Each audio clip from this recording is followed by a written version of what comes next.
pasalubong kay May Ninita. pasalubong niya. Ang paborito ni Ninitang Dunkin, yung may mga ganyan. Yan. Wow. Ito, bigay ni siya Robby. O, ano sabihin mo? Ang sabihin, si Ruby ka, hindi, alam kasi siya na po, hindi na alam kung sir or ma'am. Basta, galing po kay Robby. Ayan, yun po yung nagbibigay, madalas magbigay po kay Ninita. Sige. Thank you po, Ma'am Rowley. Ano po kayo palagi doon? Kailangan ka, di Ayan. sabihin mo lang kay nanay, ano? Kung ano yung mga gusto mong bilhin. Thank you po ulit, Dr. Lixie. Ah, hindi, ulitin mo. Kay Ma'am Robby. Thank you po, Ma'am Rowley. Maraming salamat po. At kay Doc. At Dr. Lixie po. Ayan. Shout out po. Shout out po, Ma'am Edna. Para si, Dr. Lixie po. Shout out. Ayan. Salamat po. Salamat po. Bye-bye. Ayan. Teacher Nida at Zenea, ganito nila tratohin si Ninita.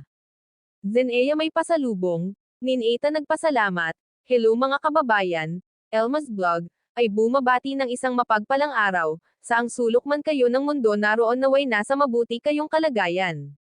Sa upload ni Tito Herns TV, dumating na sila Teacher Nida, galing sa school kasama si Ninita at Zenea. Bago umuwi ng bahay bumili muna si Zenea ng paborito ni Ninita na donuts, pasalubong daw para kay Ninita. Dahil mahilig daw ito sa donuts na may decoration na makukulay. Maganda naman talaga tingnan maraming kulay, pangpainganyo ng mga kabataan. At biniro ni Teacher Nida si Ninita, pag nasa Davao na siya, pag gustong magbakasyon ni Ninita sa kanila, ay ipasundo na lang ng Tatay Herns nila. At ang sakyan ay walis tingting, natatawa naman si Ninita sa biro nila sa kanya. Napakalambing ni Ninita, magandang dalagita, marunong na rin siya mag-ayos sa sarili niya. Sana magbago pa ang isip niya, sana magbakasyon lang siya sa kanila at babalik din siya sa Manila para mag-aral. Matutukan din siya ni Teacher Nida, dahil alam niya kung paano i-handle si Ninita. Iba talaga ang pag-aaral sa Manila kaysa bukid. Kahit si Sir Paul din nagsabi niyan, dahil pag absent sila okay lang sa teacher, naunawaan nila, lalo na pag walang makain or mabaon kaya nakakapag-absent ang mga bata.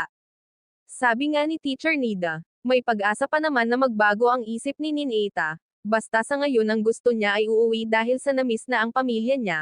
Mapanood ang full video sa channel ni Tito Herns TV. Please watch, like, subscribe and don't skip ads. Ganun na rin sa aking munting channel Elma's Vlog. Please support. Maraming salamat mga kababayan. God bless us.